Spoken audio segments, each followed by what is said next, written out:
pertanyaan yang kasus yang viral juga ini baru-baru ini tentang kasus di media sosial ini tentang pernikahan beda agama. Iya. Ya, Pak Dokter amati enggak itu kasus itu? Saya tidak terlalu mengamati, tapi saya selintas pernah baca.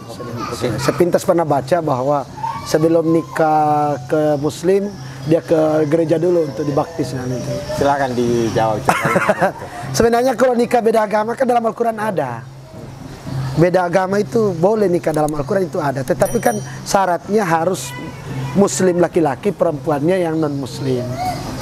Dalam Al-Quran ada ayatnya kan yang berbicara tentang itu. Tetapi di dalam undang-undang kita itu tidak dibenarkan nikah beda agama. Karena bunyinya di situ dikembalikan kepada. Tapi kan yang tadi kasus pertama itu kan ahlul kitab ini maksudnya. Iya betul. Ya. Makanya saya bilang nikah beda agama itu boleh. Saya kan tidak mengatakan nikah di Indonesia.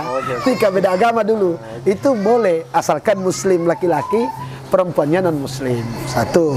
Tetapi kalau dibawa ke Indonesia, pertanyaannya itu adalah apakah non-Muslim di Indonesia ahlul kitab atau tidak? Itu kan perdebatan. Ada yang mengatakan iya, tapi mayoritas mengatakan bukan.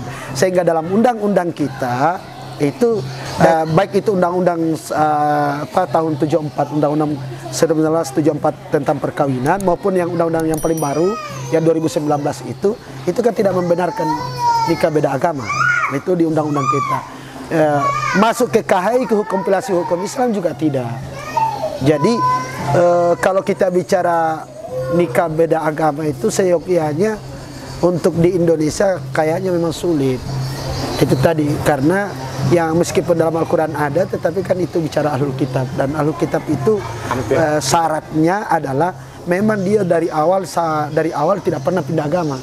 Itu kan syarat. Berarti dari awal tidak pernah pindah agama sampai dia.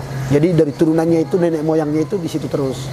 Sementara kita di Indonesia itu kan dan hampir tidak hampir ada. Susah Hampir. untuk mengatakan ada atau hampir tidak ada. Bilang hampir susah kita mengatakan ada. Ya, sangat sulit kalau di Indonesia karena rata-rata kita kan dari animisme, dari kepercayaan dulu. Nanti datang dakwah Islam yang Islam atau misionaris yang Kristen dan seterusnya, itu baru kemudian masuk ke situ. Ini memang secara hukum negara maupun hukum Islam tidak ada pintunya sangat sulit untuk pintu di Indonesia nikah beda agama. Yang repot kita di Indonesia ini kan satu, mohon maaf, kelemahan undang-undang kita adalah aturan setelah pernikahan tidak ada. Yang diaturkan pernikahannya.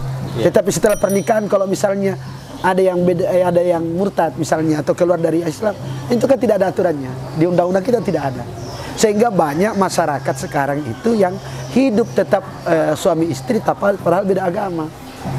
Tapi meskipun di akadnya tadi sama-sama Muslim. Iya kan awalnya sama-sama Muslim atau sama-sama Kristen, tapi ketika dalam perjalanannya itu ada yang murtad, ada yang kembali ke agamanya. Tapi tetap suami istri. Tetap suami istri. Itu kan undang-undang kita tidak mengatur itu.